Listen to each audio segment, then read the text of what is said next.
Simba नामक एक लड़का रहता था। सिम्बा अनपढ़ था। वो गांव में खेतीबाड़ी किया करता था। एक दिन गांव में सिम्बा की शादी होती है। सिम्बा की बीवी 10वीं क्लास पढ़ी हुई थी। सिम्बा की बीवी कोमल भूत प्रेत को नहीं मानती थी। वह पढ़ी लिखी होने के कारण इन सब में विश्वास नहीं करती थी। सिम्बा के माता पिता ने सिम्बा की बीवी को घर आने के बाद घर में कुछ भी मिठाई बनाने के लिए मना किया। कोमल को सिम्बा के माता पिता की ये बात बहुत अजीब लगी। आखिर इस घर में कभी मीठा क्यों नहीं बनता और सिम्बा के माता पिता ने उसे बनाने के लिए मना क्यों किया। कोमल को शादी से पहले रोज सुबह उठकर पूजा करने की आदत थी और वो भगवान जी को मीठे का ही भोग लगाती और सबको वही प्रसाद बांटती। परंतु सिम्बा के माता पिता ने उसे घर में मीठा बनाने व खाने से मना कर दिया था। इस बात से कोमल बहुत परेशान हुई। कोमल अपने पति सिम्बा से बात करते हुए, आज मुझे माँ पिताजी ने घर पर मीठा बनाने व खाने के लिए मना किया। हाँ कोमल, मैं ये बात तुम्हें बताना भूल गया। क्यों, क्या हुआ?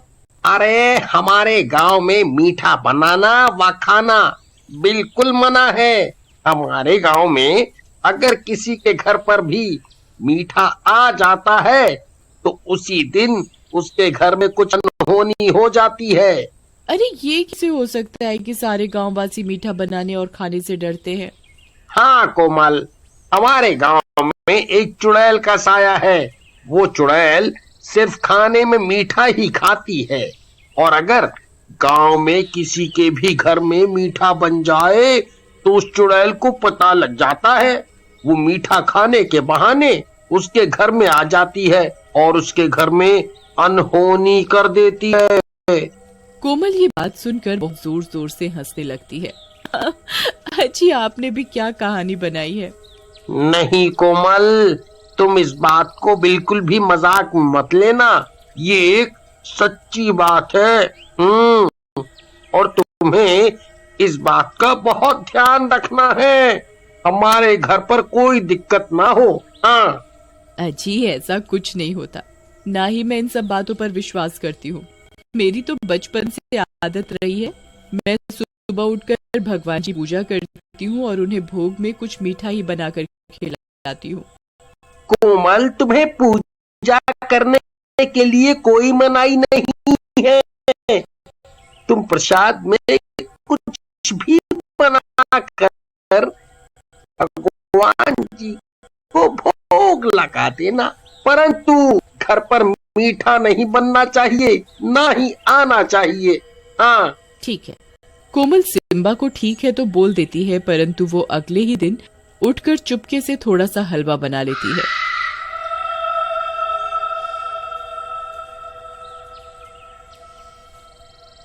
मैं भी आज देखती हूँ कि चुड़ैल कहाँ से आती है और मेरा हलवा खाकर जाती है। दोपहर में जब घर में कोमल के सिवा कोई नहीं होता तब कोमल देखती है कि उनकी पड़ोसन की बेटी बाहर खेल रही है। कोमल उसे चुपके से बुलाती है। गुड़िया, गुड़िया, सुनो, मैंने आज अपने हाथ से हलवा बनाया है, जरा सा खाकर तो बताओ कैसा बना। नहीं आंटी, ये मैं नहीं खा सकती। मुझे मम्मी ने मना किया है मीठा खाने के लिए, और आप भी मत खाओ। अगर उस मीठा खाने वाली चुड़ैल को पता लग गया ना तो हम दोनों की जान को आफत है। आप इसे जल्दी से फेंक दो। अरे गुड़िया, ये चुड़ैल बुड़ैल कुछ नहीं होता। आ जाओ, हम दोनों ही मिलकर खाते हैं। कोमल की बात सुनकर गुड़िया को भी खाने का लालच आ जाता है। ठीक है आंटी, पर आप ये बात मम्मी को मत बताना। अरे तुम इस बात की चिंता मत, मैं किसी को कुछ नहीं बताऊंगी। गुड़िया कोमल का बनाया हलवा खाई रही होती है, तभी चुड़ैल को मीठे की खुशबू आ जाती है।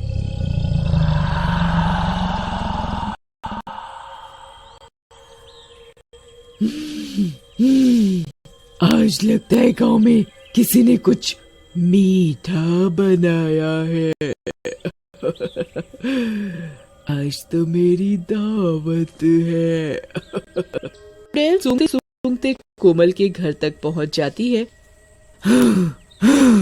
आज तो इस गुड़िया के ही शरीर में घुसना पड़ेगा। ये इतने समय में इस गांव में रह रही है, इसे अभी भी मेरा डर नहीं हुआ। इसका तो मैं वो हाल करूंगी कि ये याद रखेगी अच्छे से। गुड़िया के अंदर चुड़ैल घुस जाती है और वो सारा हलवा घप घप करके खा जाती है।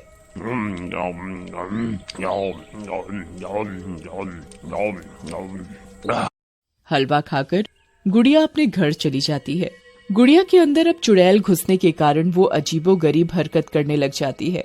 गुड़िया की आंखें बिल्कुल लाल हो जाती हैं और ये घर जाकर खाने के लिए बहुत जोर जोर से चिल्लाने लगती है। ए बुढ़िया, खाना ला मेरे लिए। गुड़िया, तुम्हें क्या हुआ? तुम इतनी बदतमीजी से बात कैसे कर रही हो? ए बुढ़िया, मुझसे ज्यादा सवाल जवाब मत कर, जितना बोला है उतना कर तू। पूनम समझ जाती है कि गुड़िया के अंदर चुड़ैल का साया है और उसने कहीं से मीठा खा लिया है। गुड़िया मीठ के ला रही होती है। मुझे जलेबी खानी है, रसगुल्ले खाने हैं, मुझे मीठा चाहिए। कोमल ही अच्छी है, वो ही मुझे चुप चुप कर हलवा बनाकर खिलाती है। पूनम समझ जाती है कि उसे मीठा सिम्बा की नई नवेली दुल्हन कोमल ने खिलाया है। हाँ गुड़िया बेटा, तुम अंदर कमरे में बैठो, मैं तुम्हारे लिए अब गरम गरम जलेबी बनाकर लाती हूँ। हाँ, ये हुई ना बात, मेरे लिए बहुत सारी जलेबी बना कर ला, मैं आज मीठे से ही पेट भरूंगी। ठीक है, तुम अंदर कमरे में बैठो, इतने में मैं तुम्हारे लिए गर्मा गर्म जलेबी बनाती हूँ। पूनम गुड़िया को जलेबी के बहाने अंदर कमरे में ले जाती है और कमरे का गेट लगा देती है। गेट खोल बुढ़िया, तूने मुझे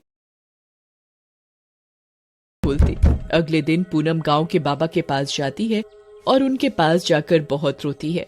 बाबा, मेरी गुड़िया को बचा लो, मेरी गुड़िया के अंदर मीठा खाने वाली चुड़ैल घुस गई है, उसे बचा लो बाबा, मेरी बेटी मर जाएगी, उसे बचा लो। इस चुड़ैल ने तो नाक में ही दम कर रखा है, ये आए दिन किसी न किसी गांव वासी के घर पर अनहोनी करती रहती है। इस चुड़ैल का आज कुछ न कुछ तो करना ही पड़ेगा। बस बाबा जी, आप मेरी बेटी को बचा लो। बेटा, तुम्हें पता है कि वो चुड़ैल उसके अंदर कैसे आई? जी बाबा जी, वो हमारे पड़ोस में सिम्बा की नई नवेली दुल्हन आई है, उसने हलवा बनाकर मेरी गुड़िया को खिला दिया है। उसके ही चक्कर में मेरी गुड़िया के शरीर में चुड़ैल ने प्रवेश कर लिया है। कोई बात नहीं बिटिया, तुम फिक्र मत करो, मैं समझ गया अब इस चुड़ैल के साथ क्या करना है। जी बाबा, बताइए। मैं तुम्हें ये गंगा जल दे रहा हूँ, तुम ऐसा करना, आज घर जाकर कुछ मीठा ही बनाना और मीठा बनाते हुए उसके अंदर ये गंगा जल डाल देना और साथ ही वही प्रसाद तुम अपने घर के मंदिर में हनुमान जी को भोग लगाना और उसके बाद तुम वही मीठा प्रसाद के रूप में अपनी बेटी गुड़िया को दे देना। जी बाबा, मैं ऐसा ही करूंगी। बाबा पूनम को गंगा जल थमा देता है और घर पर जाकर मीठा बनाने को कहता है। पूनम घर जाती है और बहुत सारी जलेबी बनाती है। गुड़िया, ये लो बेटा, मैंने तुम्हारे लिए जलेबी बना दी, तुम्हें यही खानी थी ना? ए पागल बुढ़िया औरत, तुझे पता है ना मैं कल से भूखी हूँ, तूने मुझे कमरे में बंद क्यों कर दिया? तुझे तो मैं अच्छे से बताऊंगी, रुक जा, मैं पहले जलेबी खा लूं, फिर देखती हूँ तुझे। चुड़ैल घप घप करके सारी जलेबी खाने लगती है।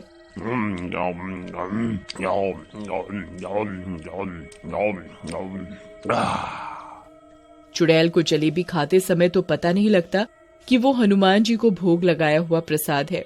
चुड़ैल बिना किसी झिझक के सारी जलेबी खाने में लगी होती है। जैसे ही चुड़ैल जलेबी का आखिरी टुकड़ा खा रही होती है, तभी उसका शरीर जलने लग जाता है। चुड़ैल बहुत जोरों से चिल्लाने लग जाती है। हे पागल औरत, तूने इसमें क्या मिलाया है? ये मेरे शरीर को क्या हुआ है? ये जल कैसे रहा है? तुझे बहुत शौक था ना मीठा खाने का, खा तू जी भर के।